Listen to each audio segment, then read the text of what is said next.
Good evening, I'm Cody Boyer. Tonight on your TV6 Early News, carving through the haze as air quality worsens across Upper Michigan, becoming unhealthy for everyone to breathe. What you need to keep in mind to avoid the smoke.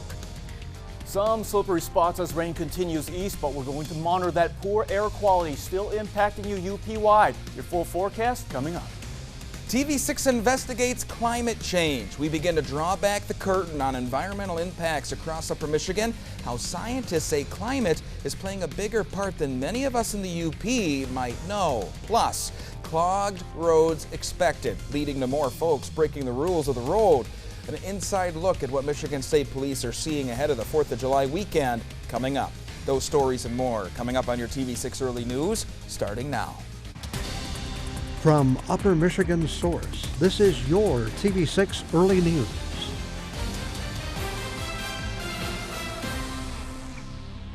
Right now, smoke from Canadian wildfires is causing air quality concerns across the UP. The Environment, Great Lakes, and Energy Agency monitors air quality levels. Now, their monitoring station found levels of particulates in the air. They're in the unhealthy range for parts of the UP. The National Weather Service says the levels are some of the highest they've seen in 15 to 20 years in the UP. It's been primarily in the mid and upper levels for several weeks. We've been noticing the hazy skies, but today with the rain that we had from yesterday into today, it actually helped bring that smoke and all those byproducts from the fires down to the ground level here across the central and eastern UP, leading to these very poor air quality conditions. National Weather Service meteorologists like Matt Zika say air quality should return to normal by the end of the week. But at this hour, rain's still making slippery impacts across the eastern UP. At least the rain's there. Yeah, but Cody, what we're all feeling as an impact, though, Noel, this lingering air quality. we got it. All of us are dealing with symptoms. Cody, you and I, Ben mentioned it earlier, and you know what? Even with this rain, it's not enough to wash it out. Take a look at your satellite and radar loop. There's still ongoing the rain and even some thunderstorms over the eastern UP at this hour, and drier air working into the western central counties. And that is of issue because in the aftermath, you know, rain is supposed to clean things out. But if you just remember what Matt Zika said, meteorologist from National Weather Service, that's the adhesive property of water. It usually combines other particles. It combined the one coming in from the elevated smoke circulating around our low pressure east of the region. So we've still got some active fires over Ontario and western Quebec. So if anything with the airflow, if it's from northwest to northeast, we're still going to continue to get this, and that's what we're getting. The air quality forecast tonight through tomorrow, you can see shades of orange and red, and that means unhealthy to unhealthy for sensitive groups and unhealthy period. So let's cover that here.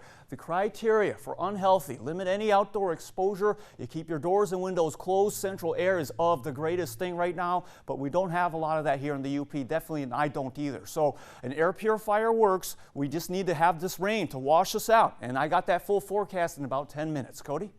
Thank you, Noel. TV6 investigates the impacts of climate change across Upper Michigan.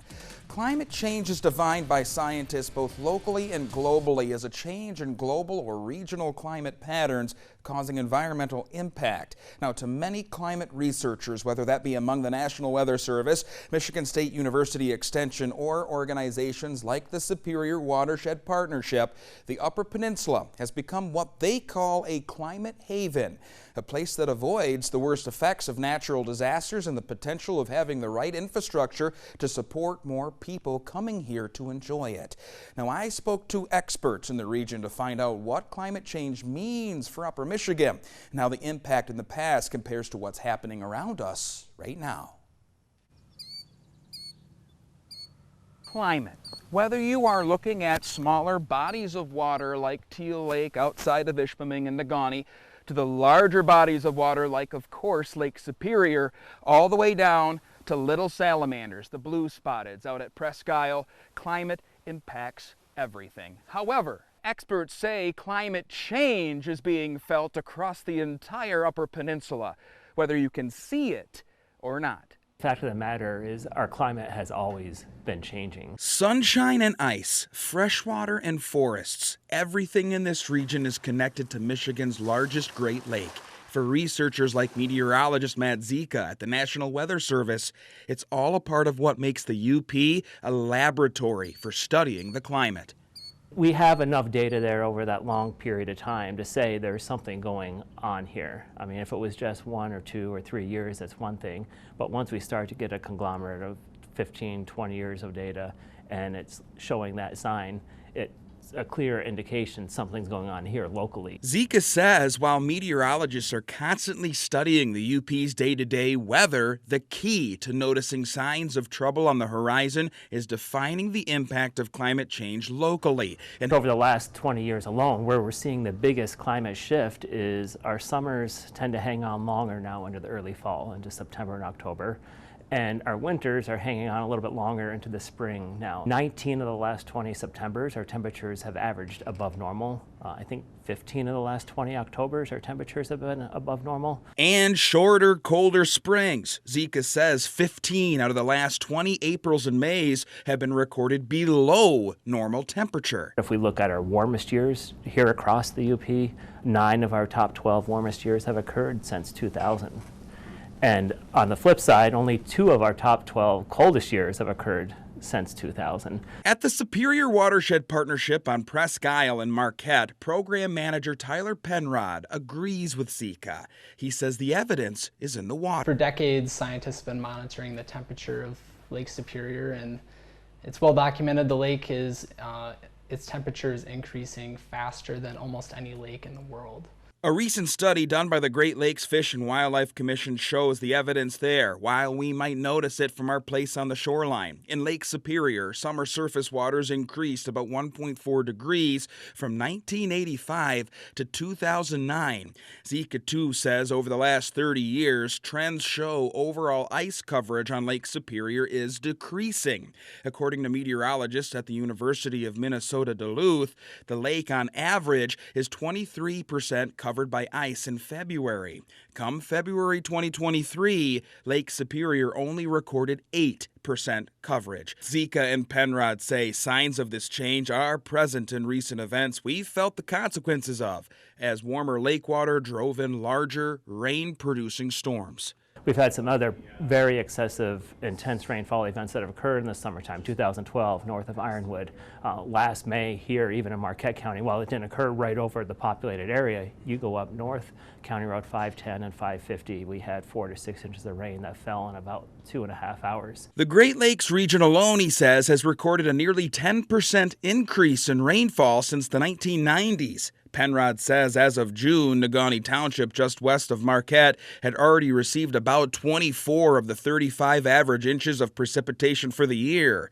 According to the National Weather Service, marking the highest total amount of precipitation in the area since 1961. Zika also attributes our more erratic fluctuations in snow to these changes. I mean, look at how this May started this year for us as well. From a blizzard on the first day of spring to a snowless UP 200. You could totally look at the UP 200 as an example. Although it's just 1 year, it's a kind of a blip on the radar. It's something that you might expect to see more of going forward. And Zika says we will continue to see more impacts. There'll be no doubt at some point in the future that we'll see another flood like what occurred up in the Houghton Hancock area. Just because you go through 1 year that's colder, warmer, or we have one phenomenal blockbuster early May snowstorm, I mean, that's not the new norm. Now, coming up tomorrow on your TV6 Early News, I work with the agriculture experts at the Michigan State University Extension in Chatham, exploring the impacts of climate change across Upper Michigan on our economy and the industries. Now, if you have an idea for a TV6 Investigate story of your own, you can go to uppermichigansource.com or the TV6 and Fox UP mobile news app. Click on the TV6 Investigates page and let us know what you think we should investigate. Well, happening now, with more of us on the road leading into the holiday weekend, we wanted to get a look at how many drivers are following the law. TV6's Justin Vantoff rode in an unmarked car with a member of the Michigan State Police. Here's what they found. This morning, while conditions were cold and rainy, I rode along in an undercover police car with a member of the Michigan State Police. We wanted to see just how many drivers obey the law when no law enforcement is noticeably watching.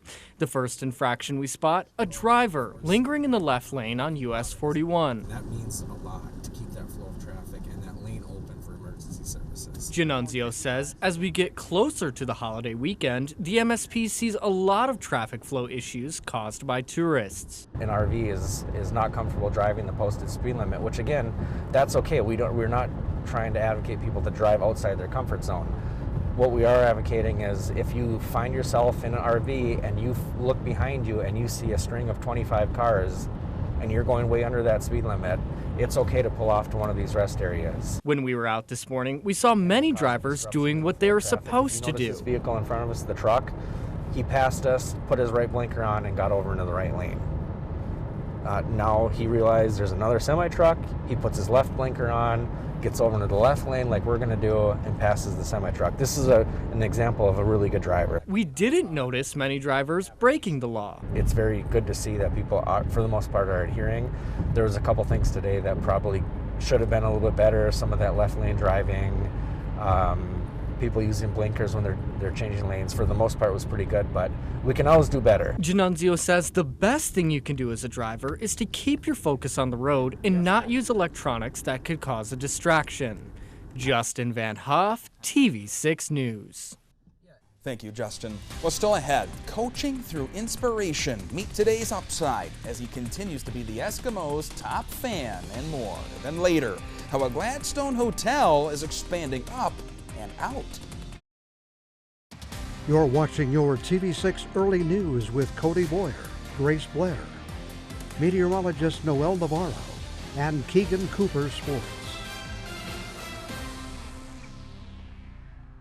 If you've been to an Escanaba High School sporting event over the past 20 years, you've likely come across him. He's not only a top fan, but a volunteer assistant athletic director. Find out more in our Upside Report.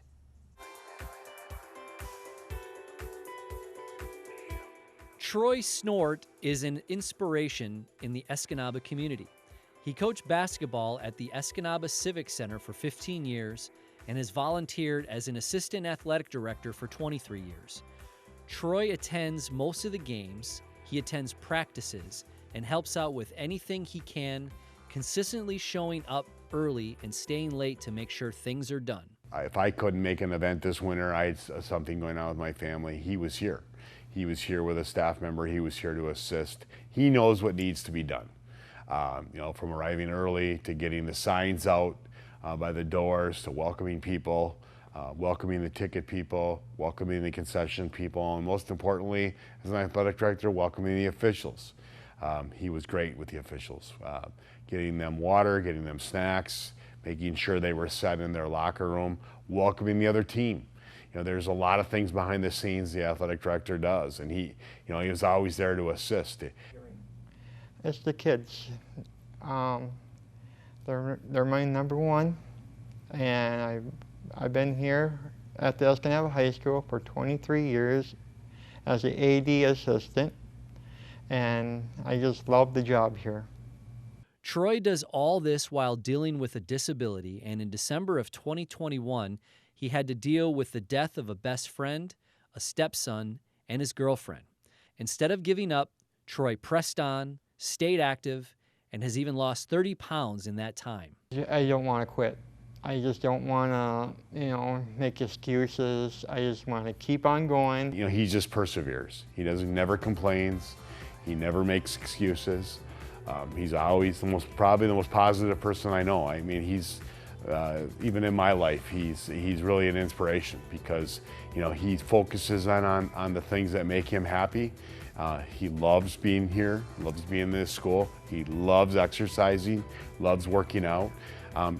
Troy is just such a huge face of this community. It's not just this school. I mean, everybody knows Troy. I mean, you go to Elmer's, you go to Moe's, you come to this school. I mean, you can see him walking around the community. He's just a real positive aspect to this community.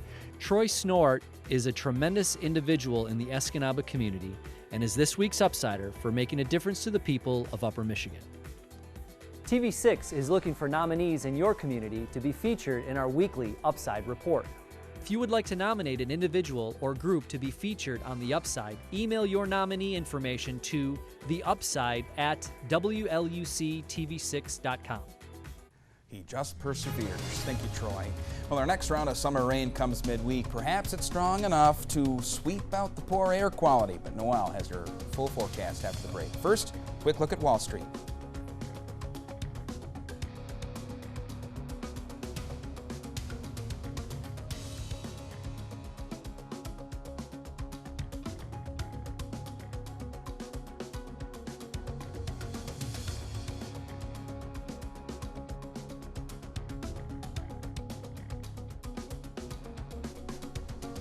Right now, dramatic initial results for a new weight loss drug. The company saying it could be a breakthrough treatment, and how colleges are planning for a possible Supreme Court decision barring them from using race in admissions. On Nightly News.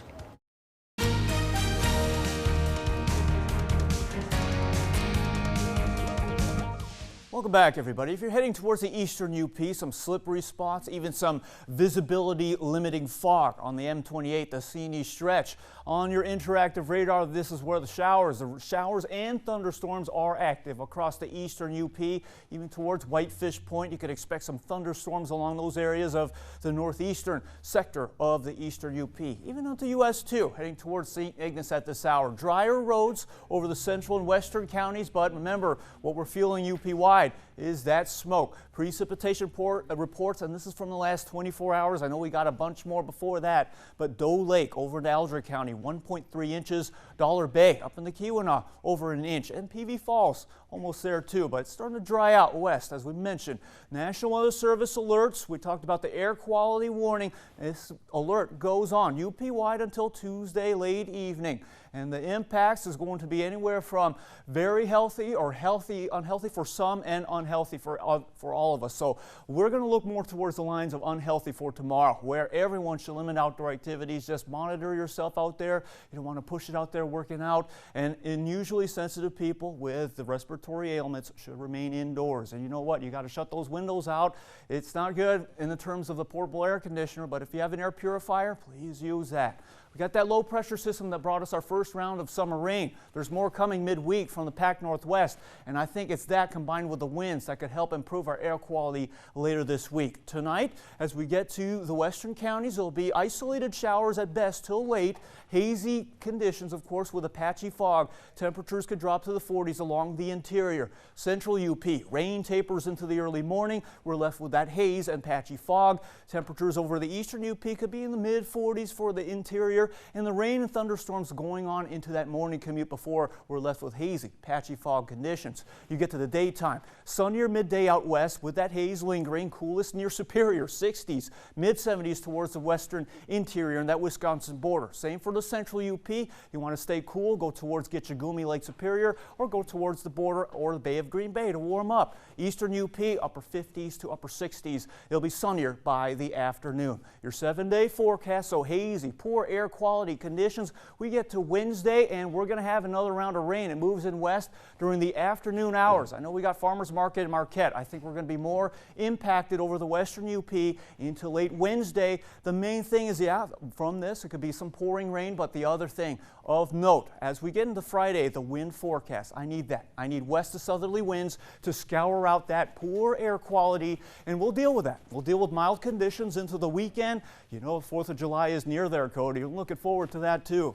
Can't rule out any rain chances, but hoping that the air quality, number one, is okay. Here's to hoping it breaks that up a little bit with that rain coming in. Yeah, absolutely. Thank you, Noel. Yeah. Well, sports is next with TV6's Keegan Cooper. What's ahead for us tonight, Keegan? Thanks, Cody. NASCAR street racing is coming to Chicago. Details next in sports.